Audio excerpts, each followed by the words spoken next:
গঙ্গা প্রজেক্টের অন্তর্গত এটা একটা অনুষ্ঠান। গঙ্গা তীরবর্তী যে আমার ব্লকগুলো আছে সেই ব্লকগুলোয় মানুষের মধ্যে পরিবেশ দূষণের বিরুদ্ধে সচেতনতা গড়ে তোলা, বিশেষ করে গঙ্গাকে দূষণমুক্ত রাখার বার্তাটা সবার মধ্যে পৌঁছে দেওয়া এবং তার সঙ্গে সঙ্গে এর গঙ্গা তীরবর্তী জায়গায় মানুষের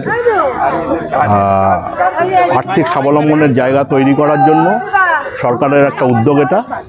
এই উদ্যোগে আমরা আমাদের পঞ্চায়েত সমিতির ক্ষেত্রে আমি আমাদের মাননীয় কাঁচরাপাড়া পঞ্চায়েতের প্রধান সাহেবকে অনুরোধ করেছিলাম যদি আপনার এখানে শহীদপল্লী ঘাটে যদি করা যায়, এখানে একটা জনসমাগম হয় এবং এই অ্যাওয়ারনেস প্রোগ্রামটা আমরা এখানে করলে আমরা ভালো সাড়া পাবো, এই উদ্দেশ্যেই এখানে সিলেক্টেড হয়েছে, এটা করছি আমরা।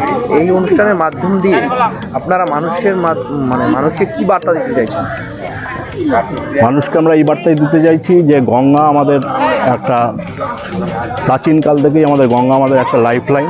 গঙ্গাকে যতটা সম্ভব দূষণমুক্ত রাখা যায় সেই সচেতনতাটা তৈরি করা, সেই সচেতনতা বার্তা দেওয়া এবং তার সঙ্গে সঙ্গে আর্থিক স্বনির্ভরতা বৃদ্ধির উদ্দেশ্যে এখানকার যে লোকাল প্রোডাক্ট সেটাকে বাজারজাত করা এবং সেটার মাধ্যমে এখানকার লোকাল প্রোডাক্টকে প্রমোট করা এবং তার সঙ্গে লোকাল প্রোডাক্ট যারা তৈরি করছে সেই স্বয়ম্বর গোষ্ঠীর মহিলাদের আর্থিক স্বনির্ভরতার জায়গাটা তৈরি করা।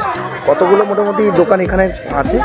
আমি যেখানে দেখছি এখানে প্রায় 18-20টা স্টল দেওয়া হয়েছে, কি আরও বেশি হবে এবং আমার খুব ভালো লাগছে যে এটা বেশ বড় আকারেই হচ্ছে এবং খুব কম দিনের নোটিশে এটা ওনারা আয়োজন করেছেন। আশা করছি আগামী 3 দিন এখনও চলবে, এটা খুব ভালোভাবেই এটা সাড়া পাবে। স্যার আপনার